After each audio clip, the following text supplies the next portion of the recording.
Previously on Nothing But the Tea. But the thing is, Nahina, I think copying is a good thing. Yeah, I think so.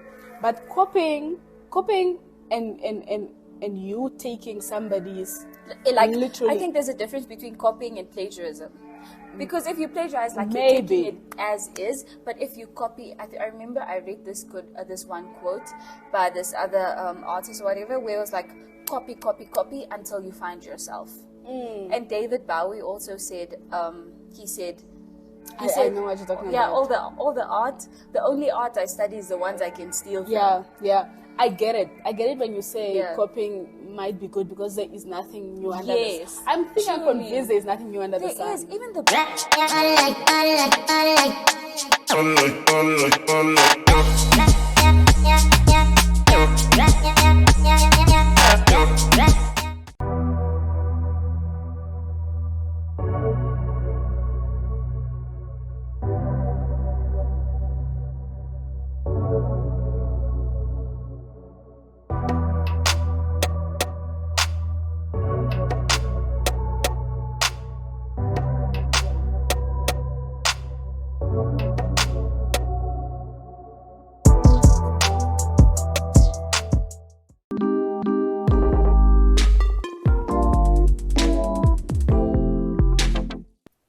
Hi everyone, and welcome to Nothing But the Tea.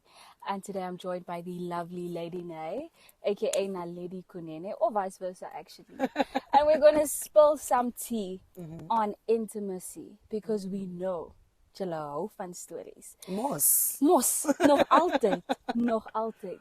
My name is Jemimah Ndebele, and let's get right into it. All right. I'm so excited.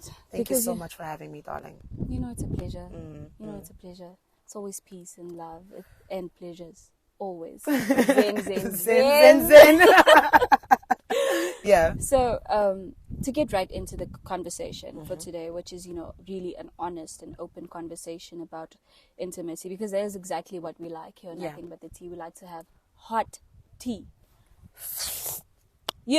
Honest, open, and transparent. That is what we're all for. And I think intimacy is something that we all experience, and it's something that all connects us. Yeah. But most of the time, it happens to be such an uncomfortable conversation, and I don't see why. Do you perhaps know why, or why do you think the conversation about intimacy is uncomfortable?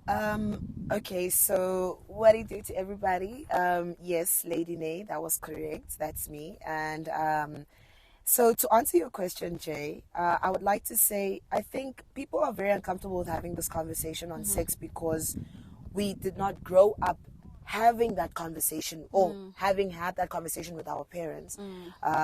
They find it as an abomination to talk to your children about sex and intimacy. And so for us, it's like a thing of we are so used to these society rules or norms that have been put in place, and we don't want to have uncomfortable conversations, in which I should say that sex is not an uncomfortable conversation. It's a real conversation. And it shouldn't be uncomfortable, particularly among young people. Yeah. Because I think that's why there's so many even expectations when it comes to unrealistic expectations when it comes to the bedroom. Yeah. So which then ties into my next question. And what is something, and I think this is something that, we all want, we all wish we had somebody to guide us when it comes to that. Yes. Fortunately, I had my mom, who has since day one always taught me that sex shouldn't be an uncomfortable conversation. Yeah. Right. You're lucky. You are very lucky, but yes. But unfortunately, amongst so many young people, it is, and they're from people come from different backgrounds, different households and stuff, and where they come from, sex is an uncomfortable conversation. Yeah. But then, back to you. What is something that you wish you had known or learned or have been taught about sex prior to having engaged? Well, it's funny. I was having this conversation with somebody the other day, and I was like, I wish somebody told me that sex comes with a lot of emotional detachment from and I don't want to say all gents, but most gents are just here for the fun of sex. That's what it's all about. And then you get some gents who are there for the romance in the sex, you know what I mean? So like the feelings, the mushy mushy in it, you know? And then a lot of us ladies can't just have sex because we believe that, I personally believe that sex is a sexual tie. Definitely. And it's not a sexual tie, A a soul spiritual. tie. Yes, a spirit. Thank you. That's the perfect word. That is so important. I think that is the element that we as young people tend to forget. And Yeah. this is not me like on some trying to shame people that engage in casual sex and stuff, because in that sense that is liberating for them. Yes. But I think, but back to, you know, women, and when it comes to sex and being liberated, is it really liberating if you're not even enjoying it? No. I think, you know, I think what women find liberating from sex is what comes after the sex, which is now probably the money or the spoils or the whatever it is. And you see, that's the thing. I also, that's another thing that I want to say, I wish I was taught. I wish I was taught that sex isn't about giving and taking and getting, you know, like it's about sharing an intimate moment where your souls Intertwine. That's Jay, I don't even know why you're asking me all these questions, because it seems like you have all the answers that I want to give in your mouth. Like, we are definitely on the same wavelength here. So that's another thing I wish I was taught. I wish I was taught that it's not about giving and taking. Sex must be a communication between two people that are in love, not infatuated. Because a lot of people in lust, exactly. A lot of people are just having sex lately, just for the fun for of the it. heck of it, just so that we can have post-cum clarity. You know what I'm saying? And so that we can think straight. But what happened to back in the day when sex was like, I'm so excited, I just wanna, you know, and like the hard work that comes into getting the cookie jar or getting you know, know, because I think, but this is also another conversation. I'll probably do another episode on this, but the death of chivalry, because I've seen it. Yes, my gent is very chivalrous. I'm grateful, but people cheat, when they see a chivalrous man and they're like, "What, dog? You're simping," and it's not. You know, because you like your woman, you're going to want to do things that make her feel respected, 100%, and loved and cared and wanted, for. Exactly, and wanted, exactly. Yes. And that is so important. Which brings me to my next point, which is, when do you know, or when do you know that it's the right time to get intimate with somebody? That is a very profound question that you're asking. I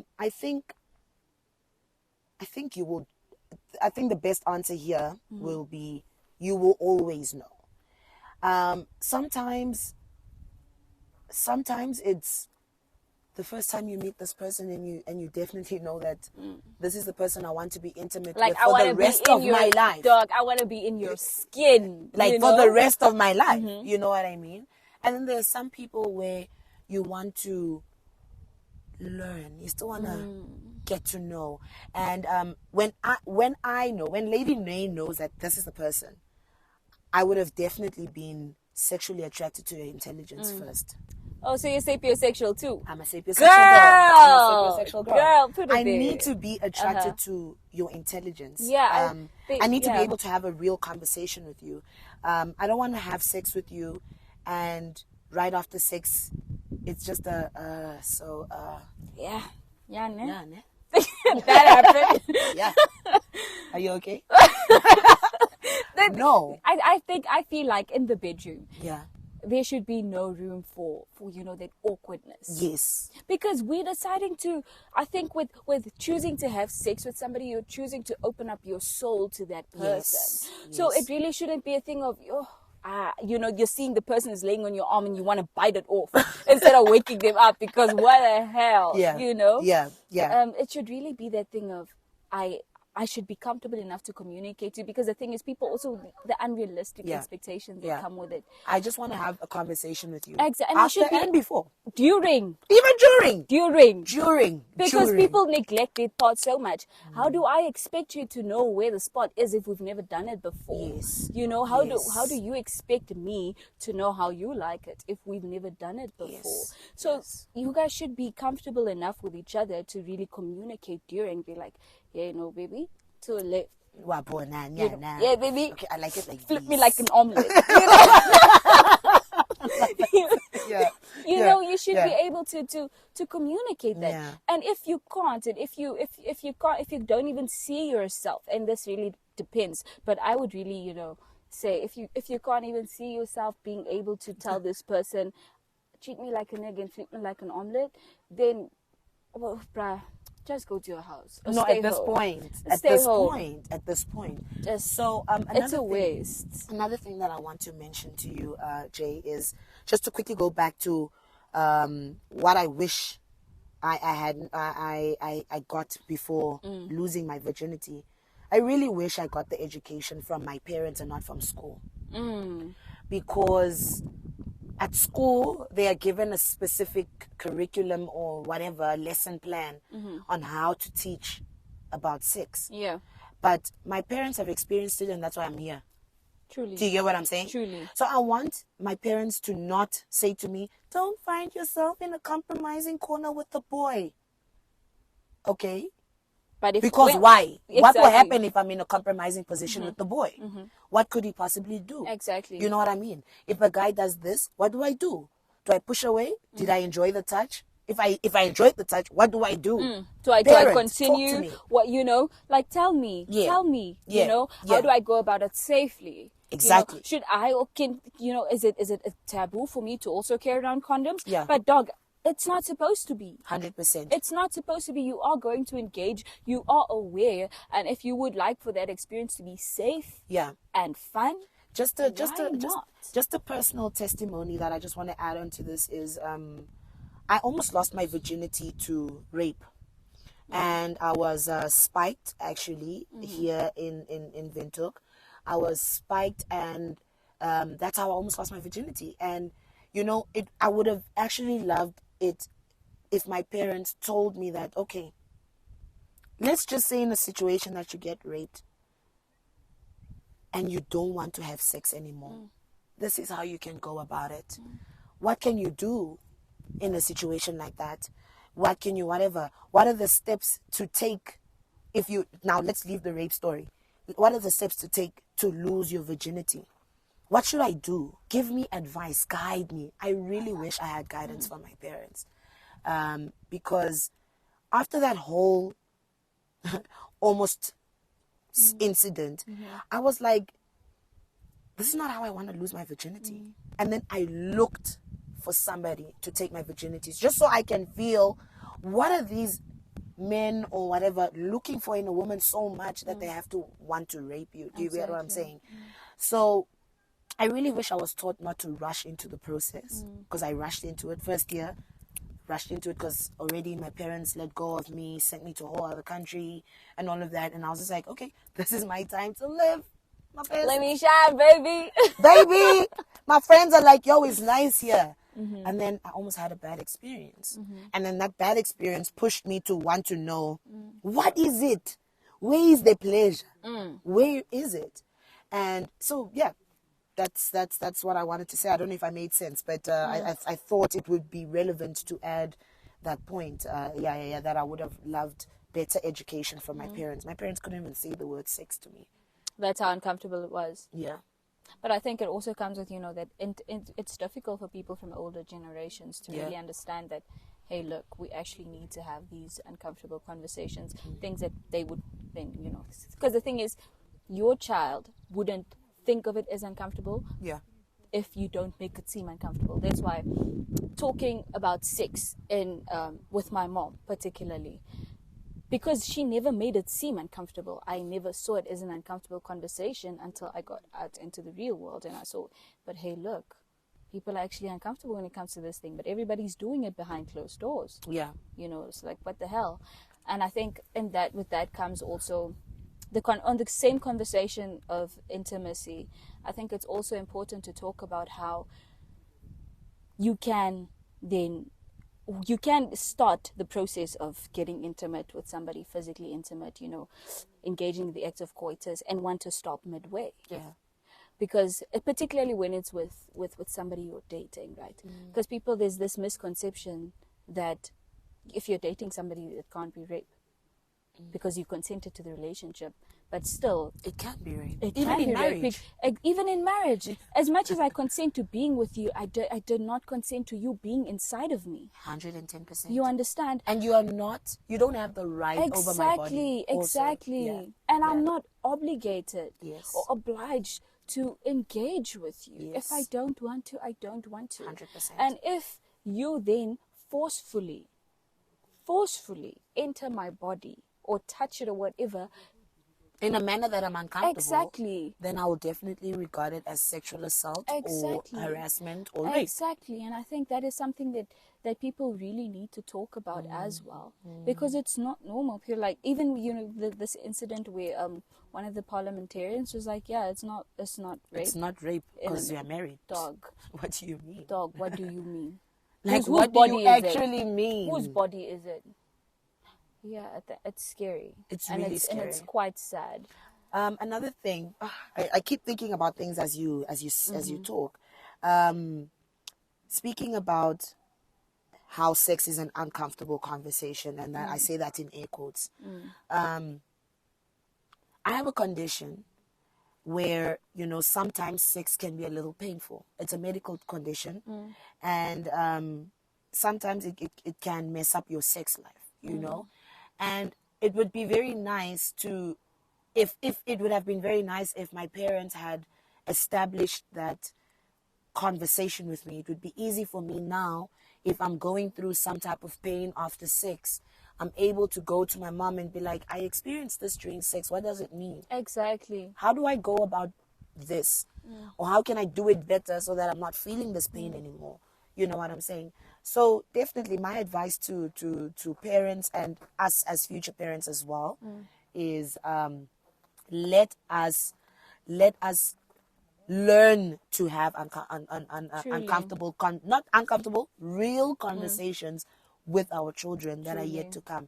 Unfortunately, I won't be able to have kids of my own, but because of my medical condition, but that doesn't stop me from educating the next person, whether my based age on your experience. Exactly. Because ultimately that is what it's about. I think generally in life, the point is to, and I think that's why I consider myself an open book. Yeah. If you ask me something about my life, I will tell you as openly and honestly as I can. Yeah. I would probably not be proud of it or in that moment, or I probably regret it, or I don't. But nonetheless, I believe that it is important to share, because story or sharing of narratives can ultimately change the world. Yeah. That is what I strongly believe. Yeah. And probably somebody watching this could have the same experience and they don't know that it's actually a medical condition and there's not something wrong with you or whatever. It's really just, it's important to also take care of yourself. It's important that you also as a female, and this is on some girl talk, that you as a female also enjoy sex. It's not just about pleasing the guy. But I think something that we as young people also don't talk about often is soul ties. Guys, soul ties are real. Very real. But I think it's also just a thing of people have their own belief systems. But ultimately, I do think that if I do get intimate with somebody, I am going to have a piece of them and they are going to have a piece of me for the rest of their lives. 100%. And vice versa. And I like to describe the soul ties using a tree.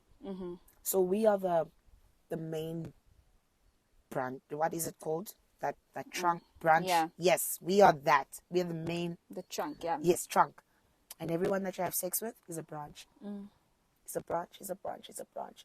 And I always tend to ask people, do you want your tree to be fully grown? Like fully blossom? Because when you've gone around sleeping with everybody. Have you not thought about sexual soul ties? Because you don't know who you're sleeping with, the type of energy that they're bringing. Yes, they might seem so pure and you're sitting and talking like this. But the fact that you're getting intimate. You're sharing fluids. Exactly. Fluids are going in. Yes, even if you're using protection, but the fluids, that intimacy, that sweat. Because if they even, and it's really, people don't, like, we live in the physical realm, Yeah. but in the spiritual realm, there's also a transaction taking place. Yeah. There's a part of you that is being, like, we're becoming one. And the Bible calls it, like, it's marriage, you know. And even, and sex is not supposed to be a taboo conversation, because even, like, this, you know, Songs of Solomon. Yeah. It's a beautiful book. And it's about a man and a woman loving each other. Yes. I mean, in this day and age, it could be about a man and a man loving each other. It depends. And this is now inclusive of people from the LGBTQ plus community. Yeah.